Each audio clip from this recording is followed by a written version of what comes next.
All right, I just wanted to take a few moments to show you how to work through the book and point out a few specifics that you might want to pay attention to. The first 13 or so pages are basic music terminology, new technique, grip,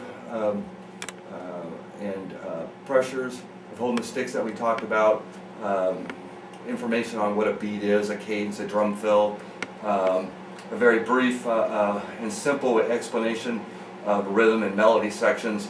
I want to point out in the book, I just give one example of rhythm and melody. The rhythm being a very busy piece in the rhythm section of a duet, and the rhythm section being the more subdued part. In reality, there's 4 or 5 different meanings of the term rhythm that I'll address at a later date. For right now, that's the general interaction of the drummer at this point. Drummers also referred to as tempo keepers. They're the keeper of the basic pulse or the quarter note pulse.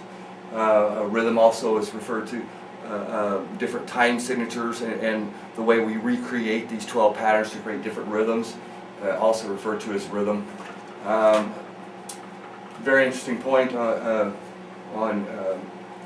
page 8 here, in italics, how to work up a beat or a fill. Very important. I've used this for years. I call it developing a measure. Most patterns, after you learn the system, should take no longer than 5-10 minutes max. What I did was, years ago, like many of you, I used to practice what I refer to as the start and stop method of practice, meaning that I would accidentally start off too fast and I would play for a while and then I would mess up and then have to stop and then do it over again. And just thinking, that if I did that enough, I'd finally get it.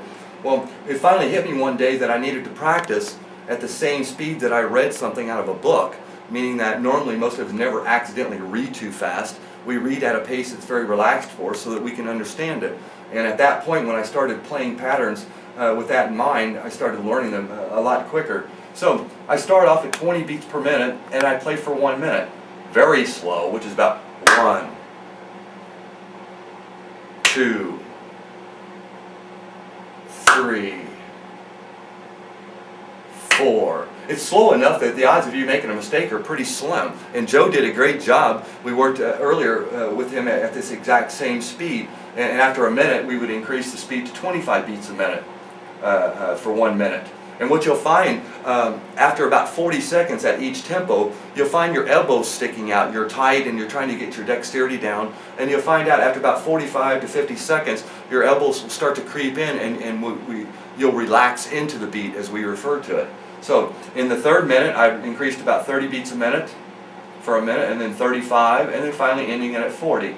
After 5 minutes of learning any beat or fill, most of the time I can play it a lot quicker than that. But again, in only about 5, maybe 10 minutes, might take a couple times, but it's a lot quicker than spending hours practicing.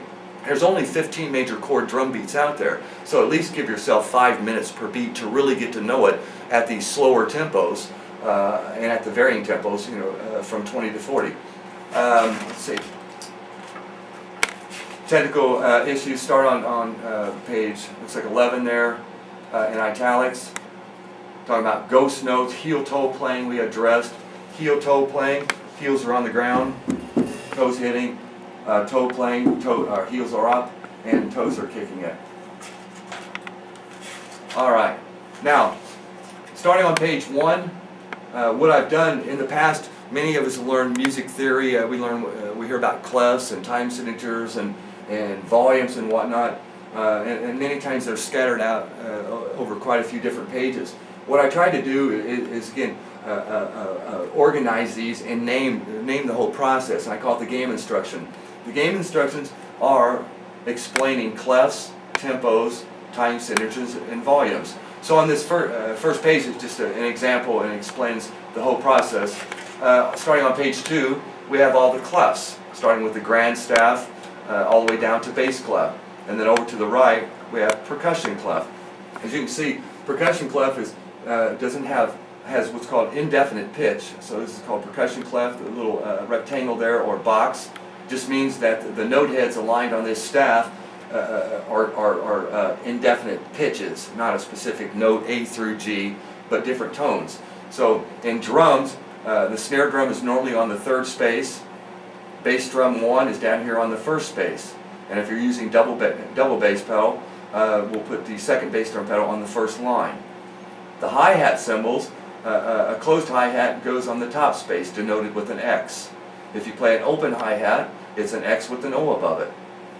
If you play a half open hi-hat, meaning an open hi-hat, I normally have about a 1/4 inch of separation.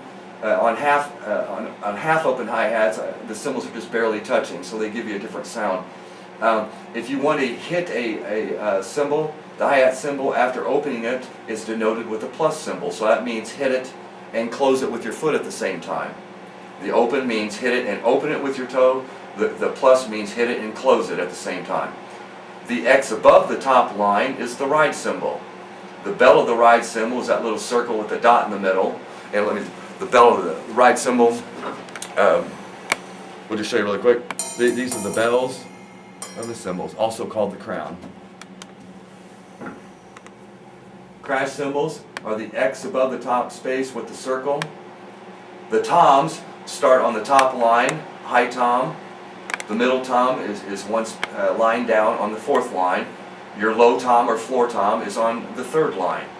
And then when you're playing the hi-hat with your foot, the X is below the bottom line there of the staff. And in music, this is called a staff, the 5 lines and 4 spaces.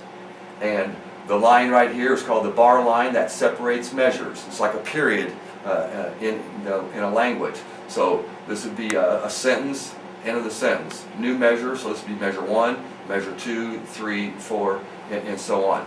Down here, having an illustration of the drum set. Again, we have the hi-hat cymbals here, crash cymbal, there's your bass drum, snare drum, high tom, middle tom, low tom, another crash cymbal, there's your bell, and then the ride cymbal over to the right. And this is a setup for a right-hander. If you're left-handed, you want to reverse the whole system, exact opposite of what you see here. Page 4, I have the tempos. In music, tempos are designated in 2 different ways. One with a quarter note or a note and a number after it, which means how many beats per minute there are. And the note designates what the basic pulse note is, the main pulse of the song, or your heartbeat speed. These tempos are designated through the use of musical terms, from grave all the way up to prestissimo, from very, very slow to very, very fast. Now, we can change tempos in music. A couple terms you'll see: accelerando, speed up, or retardando, to slow down. On page 5, we have time signatures, illustration of time signatures. Very important, 2 most important things when you want to understand how to play in a different time signature. And what a time signature really means in a language sense, it means how many words per sentence. So music varies. Sometimes, or many times, there's 4 words per sentence. Other times there's 3 words per sentence, 5. And you can see different time signatures here: 4/4, 3/4, 5/4, 6/8. I gave you a whole variety of them to look at. But again, the 2 most important parts of this time signature page are memorizing the 3 tiers of counting, which are the basic pulse, the and count, and the E count, and then the division of notes from whole, half, quarter, eighth, 16th, and 32nd. Okay. Page 6, we have the different volumes. Music comes in 8 different volumes, range from triple P, pianissimo, which means very, very soft, all the way up to triple F, fortissimo, very, very loud. A couple ways to change volumes in music. You can change abruptly from one measure to the next. You can play one measure very soft, followed by another designation of double F, and play very loud. And next measure could be F, loud, and the next measure could be triple P. Or we can change gradually in music. We can change over the span of a few notes, a measure, or any number of measures through the use of a crescendo sign or a decrescendo sign. And they're denoted with the word crescendo, abbreviated word crescendo, or with the symbol. You can see the opening is to the right. It looks like a bugle blowing. It's getting louder. Or here you can see it's getting softer. And then every now and then you'll see a term crescendo poco a poco, means increase volume little by little, poco poco, little by little.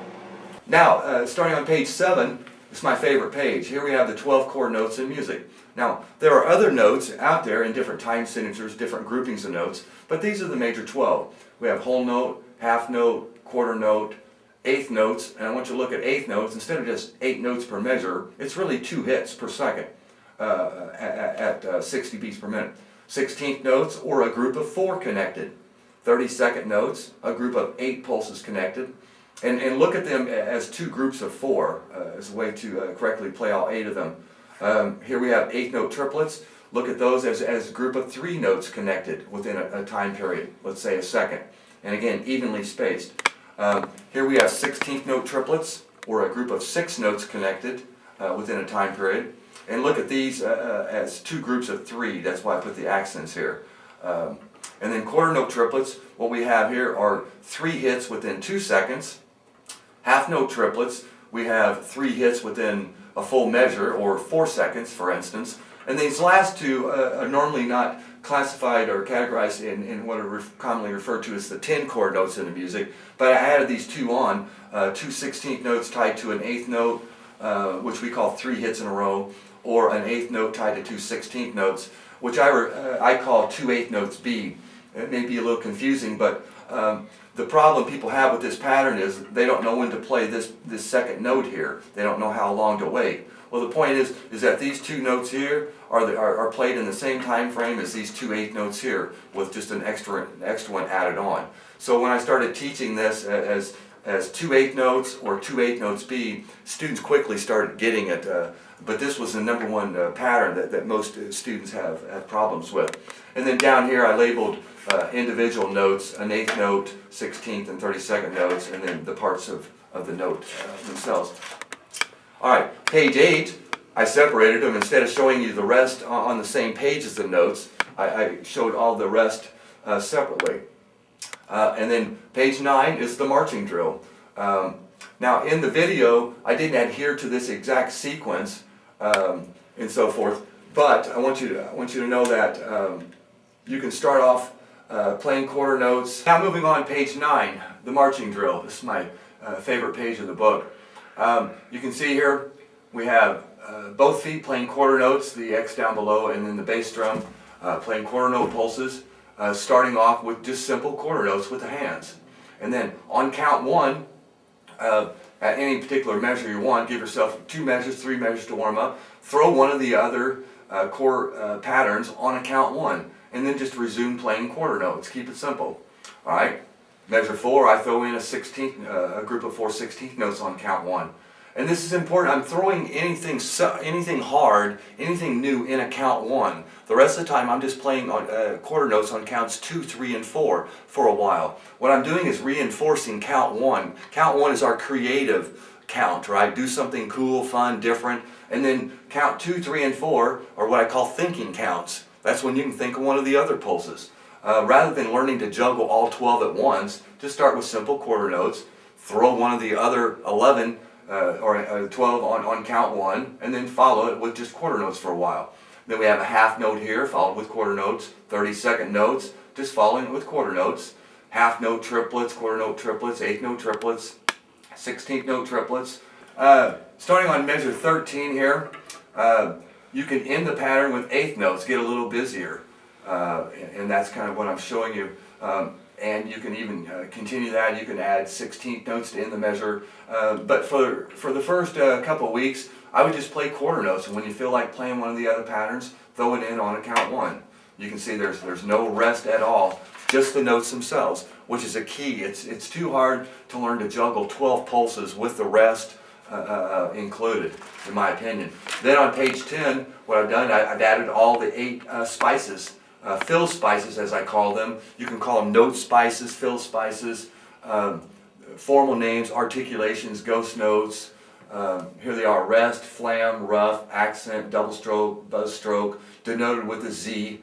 In elementary format, you'll see formal buzz rows with the 2 and 3 slashes through the stem.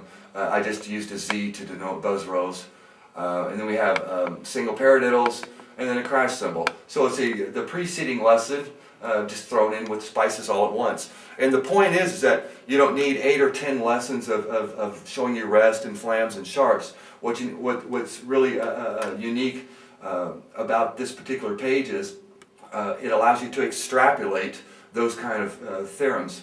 Meaning that if I know I can put a rough on an eighth note, I should understand that I can put a rough on a quarter note. Or if I can put an accent on a quarter note, I can put an accent on an eighth note. Those kind of things. You don't really need 8, 10, 12 or a book of these patterns to get good at it. Just master this page alone and it will really spice up a climax to your drum solo. Alright, moving on, page 11, here's where we start an introduction to drum beats. And this is what Joe did such a great job. He started right here with eighth notes on the hi-hat, added the snare drum. So I like to start off learning drum beats with hands first, and then we add the bass drum down here. And incidentally, 4 of the major core 15 beats historically have been played in one of 4 different ways, with quarter notes on the hi-hat, eighth notes, 16th notes, and then finally 16th notes alternating. So I give you all 4 examples there. And then starting here in page 11, in measure 13, I show you how to play some of these beats on the ride cymbal. Half the time drummers use their lead cymbal, i.e. the hi-hat cymbals or ride cymbal. They'll use half the songs on the ride cymbal and half on the hi-hat. Anymore, since about 1980, a lot of the patterns are played on the hi-hat. So, who knows, music's always changing and that may change as well. But I give you a couple examples here, one simple page. And then finally, page 12 is the core 15 4/4 rock beats, meaning the rock beats in 4/4 time signature. Measure 13 is the 8 beat spices. Let me go back really quick. I have a little workout I call a beat workout. So first what I did was learn how to play all these. Each one again should take you no longer than 5 minutes. Use the procedure working up a measure as illustrated in the early part of the book. Give yourself 5 minutes for each one of these beats. You can see I named them, a 1-1, a 1-2, a 2-2. Old conductor, Mr. Bruce Langford, named beat Z years ago. 4 on the floor is a commonly known drum set beat. The rest of these I just numbered. You can name them if you like. The point is that any future beat that you learn, if you're having trouble memorizing it, just name it for memory purposes. Then down here I have the 8 beat spices. Specifically, I didn't write them out, but I did label them by name so that you could look at this page and then start to memorize these and look down and kind of get a heads up on where you're going next. But the beat workout, which you're supposed to do for 5 minutes, is to play one of these beats and then follow it with another. Play the 1-1 and follow it with another. All of these are interchangeable in songs, which is cool. So this is the beat workout is to teach you to memorize the 15 core beats, and then page 13 are the 8 beat spices. Now I use a 1-2 as the riff beat, as we went through earlier. And then on page 14 I give you one page. I thought it was important to give you one page of creating 2-measure mini songs, how to take one pattern, no matter whether it's one of those 15 beats or a new one that you run into. Play it first and follow it with something busier. So I give you a whole page of that. And then starting on page 15 is 4 pages of the 8-measure drill. And this is just an example song. And it just says here, an 8-measure drill illustrates how to play songs. First memorize the beat spices in the following order. Then it says pick 3 core riff beats out of the 15, and you're going to use them in a song. The first phrase, first 8 measures, the riff beat is a 1-2. You can see I followed it with a compatible beat. Then I played a 1-2. Then I followed it with a rest. I played a 1-2. I followed it with an extra bass drum kick on the end of 4. I played the 1-2, and then I played a drum fill. And you're just the whole sequence that follows is a basic simple, busy, simple, busy, simple, busy, simple fill process. All right, that's the 8-measure drill. Next, starting on page 19, I wanted to throw this in there. This was really important and a great way to look at different rhythms and different styles of music, how to learn them quickly, whether it's double bass or jazz or Latin or any other style of music that you're interested in learning. I want you to look at styles of music in 3 categories, not just beats and fills, but second measure options, second measure spices. So I'm showing you here with just 1, 2, 3. I have 4 beats in measures 1 through 4, 4 riff beats, if you will. And then what I have in measures 5 through 7 are second measure options. How to in this genre of music, double bass, rock, whatnot, how to add spices in addition to the beat spices previously annotated. The bottom line is get busy the second measure. So I show you 3 second measure options, and then I give you 4 fills that are unique to this style of drumming in measures 8, 9, 10, 11, 12. And I give you an 8-bar passage sequence, how to work through this. 1, 5, 1, 7, 1, 6, 1, 9. So instead of going through 20 pages of a book, you can do that all on this page. You could play, this is measure 1, measure 5 would be your second measure. Measure 3 would be measure 1, and then measure 7, where's that? Measure 7 would be measure 4. And then we're going to follow with a riff beat again, and then another second measure option, measure 6. And then we're going to play the riff beat again in measure 7, and then we're going to follow it with measure 9, the first of the drum fills. Real simple process.